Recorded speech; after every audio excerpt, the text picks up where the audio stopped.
Breaking news. Leo Frank, the manager of National Pencil Co. in Atlanta, accused of murdering a little child named Mary Fagan, who was a 13-year-old worker at the factory. Here's the latest on her death and the mysterious story behind it. To you, Fern. Thank you, Dave. On the morning of April 27th, 1913, Mary Fagan's body was found in the basement of the National Pencil Company, where the prime suspect, Leo Frank, worked. However, when taking a closer look at this case, some of America's best detectives, including myself, think otherwise as to who killed the innocent child. Let's tune in to some interviews with the suspects before I reveal who truly did it. Here are the special interviews we have with many of the prime suspects. See if you can figure out who the criminal is. Thank you, Dave. I'm here with Jim Conley. And what's your occupation? I'm a sweeper here at the factory. And what's your story concerning Mary Fagan's death? It's a really unfortunate tale, I'm afraid. Leo Frank had me carry the young maiden's body down to the basement. I fear Frank wanted to frame me for the crime. Oh my. Do you have any other thoughts on Leo Frank? I do fondly remember a blood-curdling scream coming from upstairs in the middle room on the day of her death. And when I came up, he was vigorously shaken and seemed quite worried. Oh, that's a lot of information. Some people claim to see you having some blood color stains on your shirt and you're washing them off. Can you explain? Of course. People may be suspicious when I say this, but my word is quite truthful when I say that those were only rust stains. Not like I've ever lied before gotten arrested or anything. Well, thank you for your time. Back to you, Dave. Dave. Now for an exclusive interview inside the pencil factory. Welcome back. I'm here today with a boy who has an incredible story that changes the course of people's thoughts on this case. Hello, I'm Alonzo Mann, and I'm an office boy at the pencil factory. I was working on the day that Mary was killed. And what do you have to share with us today? Well, my parents said not to share a bunch of details, but I can tell you that I saw Mr. Conley carrying Miss Mary's body.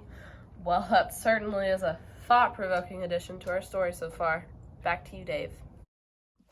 Thank you, Charles. Now to continue our quest to interview anyone with insight into this harrowing case with Charlotte Speedy, who is with a new witness inside the pencil factory.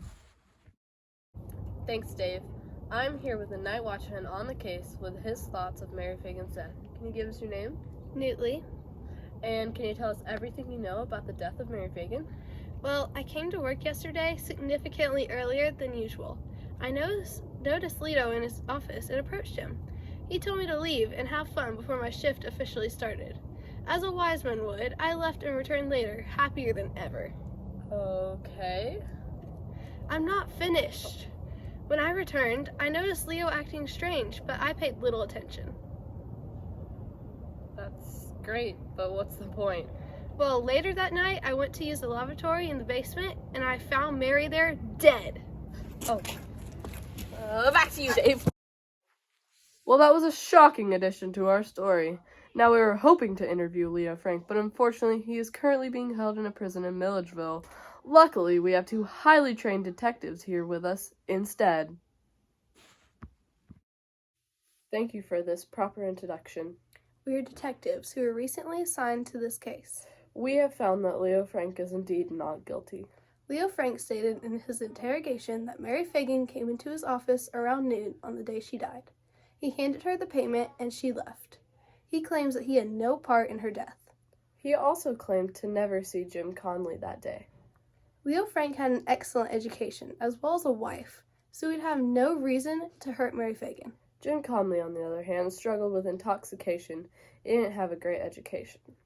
He could have been driven to kill Mary for personal pleasure, since he had been known to seek such a thing in his past record. Exactly.